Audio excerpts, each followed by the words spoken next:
La semana pasada comenzamos un viaje. Recorrimos 5 países de Latinoamérica: México, Argentina, Colombia, Brasil y Venezuela, buscando el libro que mejor define el alma de cada uno. Si no viste esa primera parte, la tienes en la descripción. Te la recomiendo. Pero si ya la viste, bienvenidos de vuelta, porque hoy continuamos este viaje. Hoy te traigo 5 países más y te adelanto algo. Uno de los autores de hoy acaba de morir este año y su libro sigue siendo tan urgente y tan necesario como el día en que lo escribió. Otro pasó años en una prisión brutal escribiendo en secreto. Y una de las autoras de hoy fue la primera mujer en ganar el Premio Nobel de la Literatura en todo el continente americano. ¿Estás listo? Vamos. Hola, bienvenida o bienvenido a Ferium. Si esta es tu primera vez aquí, me alegra mucho que hayas llegado. Y si ya me conoces, gracias por quedarte. Mi nombre es Monique, soy madre, latina y soy una mujer emprendedora. Hoy, la parte 2 de nuestra serie consiste de 5 países más: Chile, Perú, Cuba, Uruguay y Bolivia. 5 libros que son mucho más que libros. Son espejos de 5 pueblos que han luchado, soñado y resistido.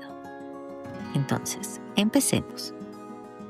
Comenzamos en Chile, el país largo y estrecho que se asoma al fin del mundo.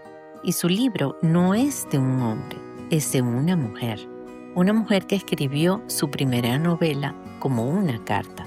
Isabel Allende empezó a escribir La Casa de los Espíritus en 1981, como una carta a su abuelo, que estaba muriendo en Chile y al que ella no podía visitar porque estaba en el exilio. Esa carta se convirtió en una novela, y esa novela cambió la literatura latinoamericana.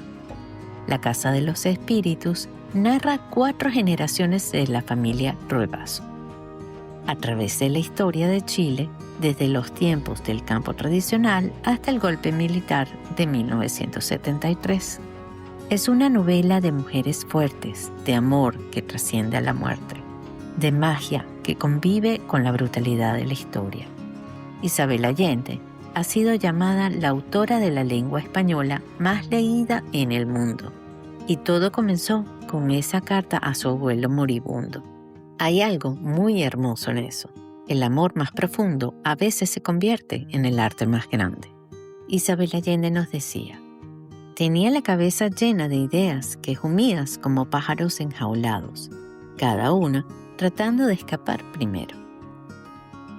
Chile nos habla del amor y de la historia a través de una mujer. Perú nos da algo diferente: la historia de un país a través de la mirada de un muchacho en una escuela militar. Y el autor es uno de los más grandes de toda Latinoamérica. Antes de hablar del libro, necesito decir algo. Mario Vargas Llosa, el gran escritor peruano, Premio Nobel de la Literatura 2010, nos dejó recientemente. Falleció en Lima en el año 2025 a los 89 años. Fue uno de los gigantes de la literatura latinoamericana, junto a García Márquez, Cortázar y Rulfo, a quienes ya conocemos de la parte 1. Vargas Llosa fue parte del boom que cambió la literatura en la lengua española para siempre. Hoy, al hablar de su libro más famoso, lo hacemos con gratitud y con afecto, porque los grandes escritores no mueren cuando se van, mueren cuando dejamos de leerlos. Su primer libro, La ciudad y los perros, publicado en 1963, es también su más famoso.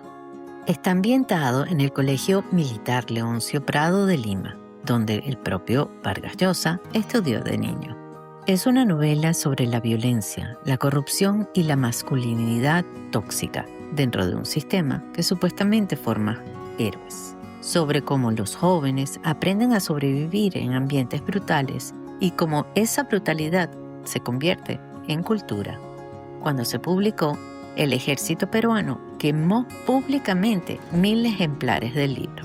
Dijeron que era mentira, que era una traición, pero como suele pasar con los libros que dicen la verdad, quemarlo solo hizo que más gente quisiera leerlo. Descansa en paz, Vargas Llosa. Gracias por todo lo que nos diste. Mario nos decía, hay hombres que nacen para vivir y hombres que nacen para morir. Y los que nacen para morir no tienen otra salida. Perú nos recuerda que la verdad duele y que por eso hay que decirla. Cuba, el siguiente país, tiene un escritor que entendió eso mejor que nadie. Y su libro es una de las joyas más extrañas y hermosas de toda la literatura latinoamericana. Cuba, la isla que ha dado al mundo una de las literaturas más ricas y complejas del continente. Y su libro es Los Pasos Perdidos, de Alejo Carpentier, publicado en 1953. Carpentier fue uno de los grandes intelectuales cubanos del siglo XX. Músico, novelista, ensayista, diplomático. Vivió en La Habana, en París y en Caracas. De hecho, vivió varios años en Venezuela, en mi tierra.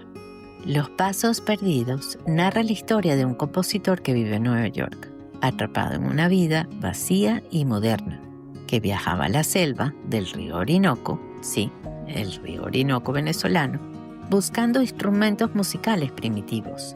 Y en esa selva, fuera del tiempo y de la civilización, descubre algo que había perdido, su propia alma. Carpentier fue el creador del concepto de lo real maravilloso. La idea de que en América Latina lo extraordinario es parte de la realidad cotidiana. Antes del término realismo mágico, estaba Carpentier diciendo, nuestra realidad ya es suficientemente maravillosa. No necesitamos inventarla.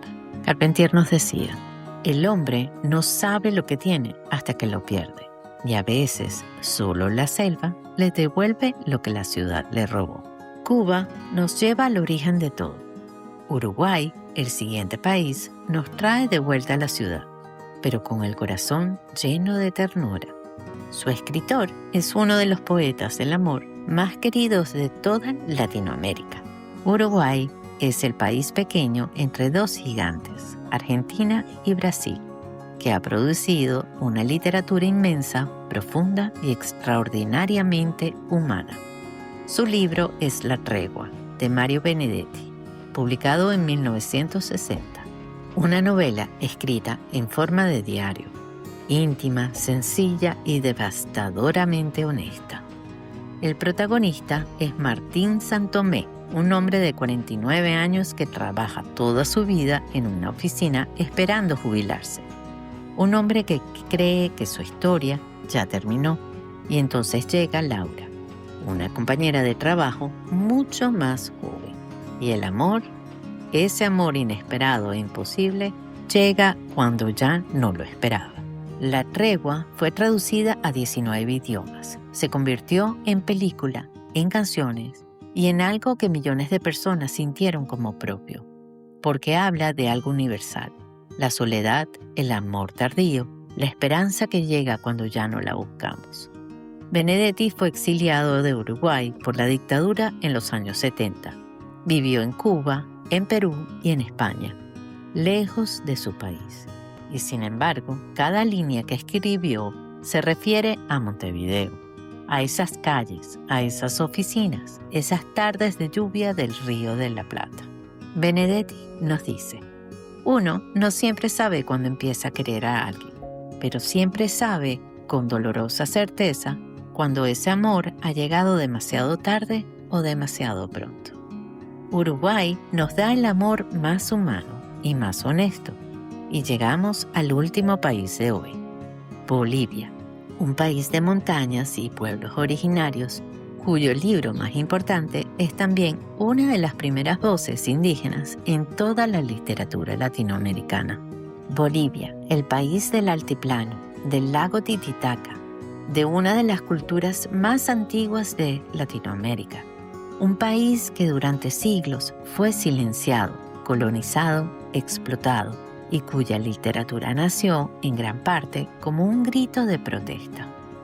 Su libro es Raza de Bronce, de Alcides Arguedas, publicado en 1919, y es uno de los libros más importantes y menos conocidos de toda Latinoamérica. Raza de Bronce narra la vida de los indios Aymara en el altiplano boliviano a principios del siglo XX. Su pobreza extrema, su explotación por parte de los terratenientes blancos, su resistencia silenciosa y su dignidad inquebrantable. Fue el primer libro en la literatura boliviana en darle voz a los pueblos indígenas. Es decir, estas personas existen, sufren y su historia importa. En una época en que los indígenas eran invisibles para la literatura oficial, Arguedas los puso en el centro de la página. El libro fue reconocido por el gobierno boliviano como uno de los tesoros literarios nacionales más importantes del país. Y hoy, más de 100 años después, sigue siendo una lectura urgente, porque las injusticias que describe no han desaparecido del todo.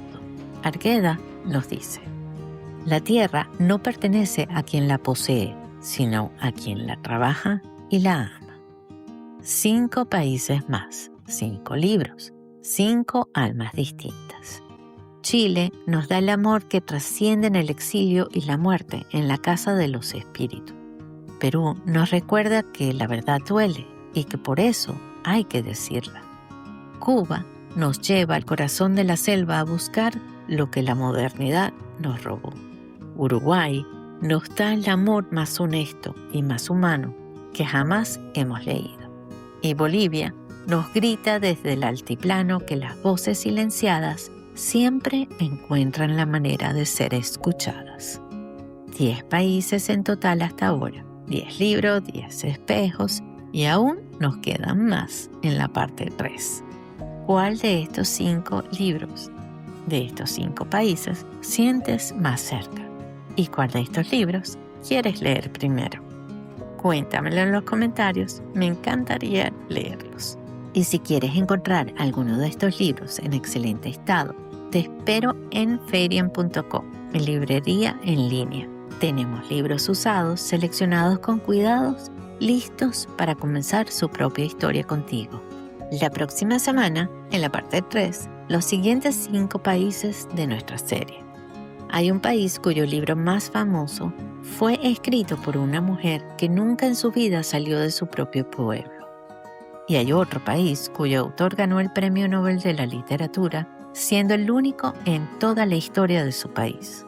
No te lo pierdas, te espero aquí la próxima semana. Gracias por estar aquí, gracias por leer, gracias por construir sueños una página a la vez. Feiriam, contigo siempre. Y que tengan un lindo día.